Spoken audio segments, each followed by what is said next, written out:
আমাদের পরিবর্তন হয় না কেন? জওয়ান বলেন, বুড়ো বলেন, আল্লাহর কোরআন আমাদের জিন্দিগি বদলায় না কেন? কোরআনের সেই আগের শক্তি পাওয়ার এখনো আছে। তো মূল বিষয় হলো আমাদের যথাযথ আন্তরিকতা, গ্রহণ করার মানসিকতা, আগ্রহ অভাব। মাঝবয়সী বয়স্ক লোক, ওই দেখা গেছে জুমার নামাজে বয়ান হয়, ওনারা বৈশা বৈশা ঝিমায়, জুরা এরকম। আবার কিশোর তরুণ যুবক ছেলেগুলো মসজিদের পিছনে বৈশা দুষ্টমি করে, ঠেলাঠেলি, ধাক্কাধাক্কি, মোবাইল টিপতেছে, একজন আরেকজনের সাথে কথা বলতেছে, কেউ কারো জামা টান দিতে আছে, শার্ট টান দিতেছে, থাপ্পড় দিতেছে। এই দুষ্টামি করতে করতে ইমাম সাহেবের বয়ানটা শেষ। তো মুরব্বীর সময়টা গেল ঘুমাইতে ঘুমাইতে, জুড়াইতে জুড়াইতে। কিশোর তরুণ যুবকের সময়টা গেল দুষ্টমি করতে করতে।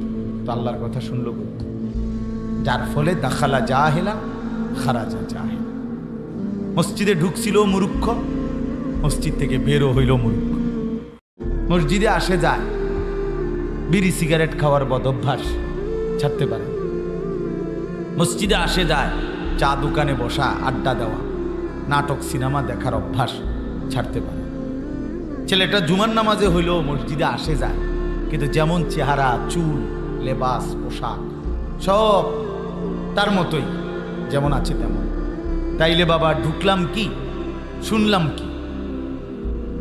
একটা বছরে কমপক্ষে 52 সপ্তাহ, কমপক্ষে না, এটাই হিসাব।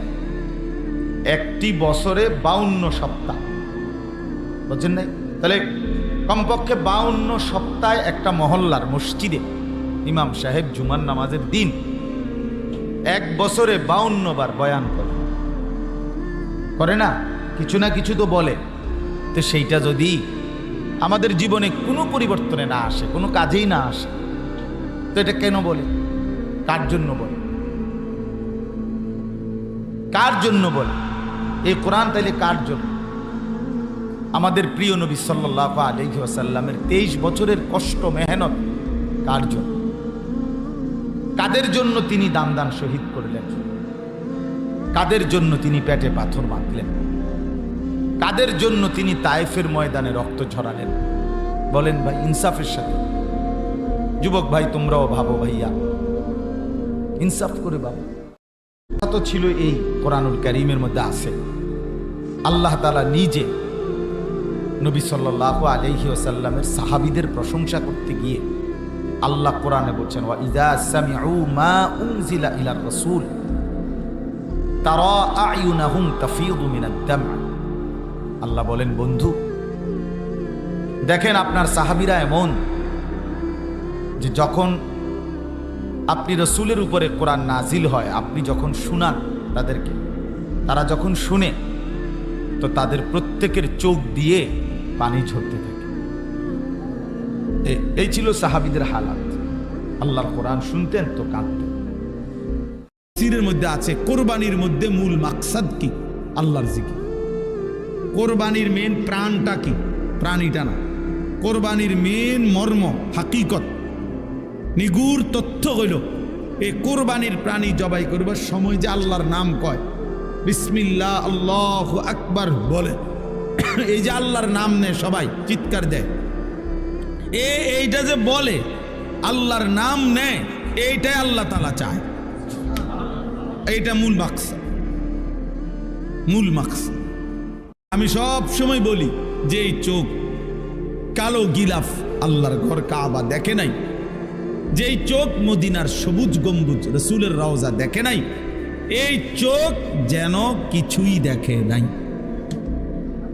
ওই চোখ যেন কিছু দেখেই না।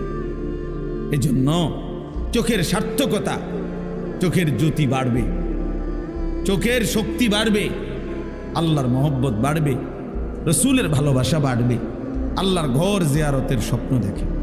ছেলেরাও, বয়স্করা,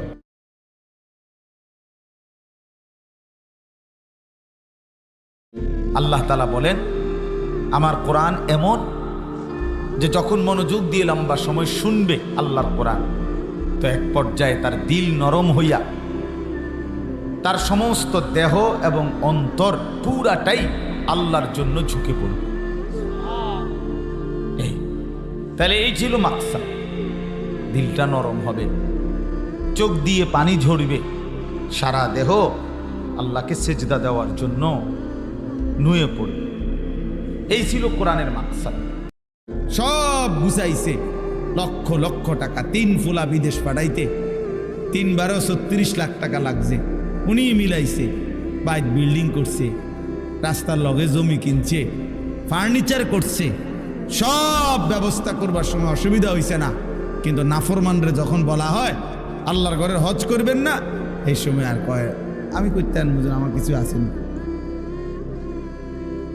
ফুতাইতে যদি ফাড়ায় তাহলে গেলাম, নাহলে যাইতাম না। বাটফারি কথা। টাঙ্গাইয়া যখন ফেরেস্তা ফিটবো কবরে, বুড়া মিয়ারে একদম আড্ডি মাড্ডি গুড়াগাড়া করে লেবো, তখন বুঝবো যে মস্কারি কার লগে করছে।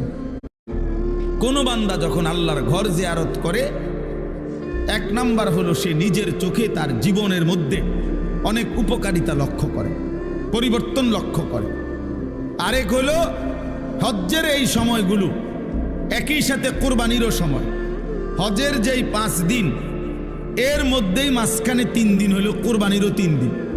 তাহলে হজ্জের 5 দিনের অন্তর্ভুক্ত এই কোরবানির 3 দিনে সব মিলাইয়া হাজার হাজার বার, লক্ষ লক্ষ বার আল্লাহর জিকির করার তৌফিক হয়।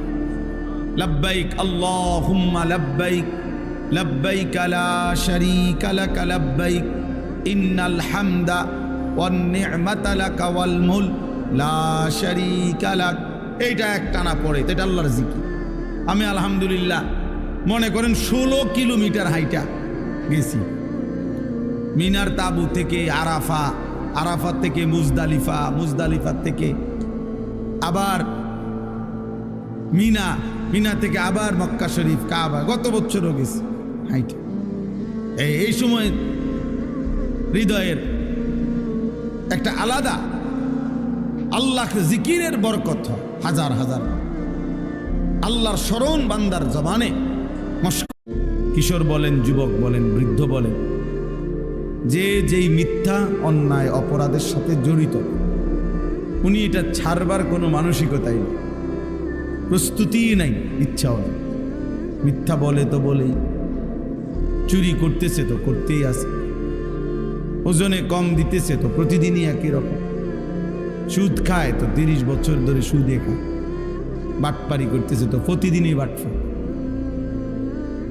হ্যাঁ, ছেলে পেলে নামাজ পড়ে না তো অসভ্য, কোনোদিনই নামাজ পড়ে না। ফজরের নামাজ পড়ে না তো একদিনও পড়ে না। গালিগালাজ করে তো প্রতিদিনই গালিগালাজ। এই মানে এক ধরনের অপদার্থ জিন্দেগি, অমানুষের জিন্দেগি, জানোয়ারের জিন্দেগি, হাইওয়ানের জীবন, পশুর জীবন। যে জীবন ধারাবাহিক গুনাহ করে সেটা কোনো মানুষের জীবন না, মুসলমানের জীবন না। ইব্রাহিম আলাইহিস সালাম নিজের খতনা নিজে করাইছে, আল্লাহর হুকুম মেনে নিছে। সর্বপ্রথম চুল দাড়ি সাদা হয়েছে ইব্রাহিম আলাইহিস সালাম, অর্থাৎ এর আগে মানুষের চুল দাড়ি সাদা হতো না, কালোই থাকতো মৃত্যু পর্যন্ত, বুড়া হইল। এটার জন্য অনেক বিদ্রুপ কওমের সহ্য করতে হয়েছে ওনাকে। সবাই বলছে ধর্মান্তরিত হওয়ার কারণে, বাপদাদার ধর্ম ছেড়ে দেওয়ার কারণে এমন হয়েছে। কিন্তু তিনি আল্লাহ তাআলার ভালোবাসায় সেটা গ্রহণ করে নিয়েছেন। ছোটবেলায় ওনার আব্বা মা মূর্তি পূজা করত। মূর্তি পূজা করতো না শুধু, ওনার আব্বা মূর্তি বিক্রি করতো বানাইয়া। তাহলে মূর্তি বিক্রেতার ঘরে জন্ম নিয়েও আপন মা বাবাকে একবারে প্রথম থেকেই তিনি মূর্তির বিরোধিতা করছেন, তাওহীদের দাওয়াত দিয়েছেন। এটা অনেক বড় মহব্বত এবং হিম্মতের ব্যাপার।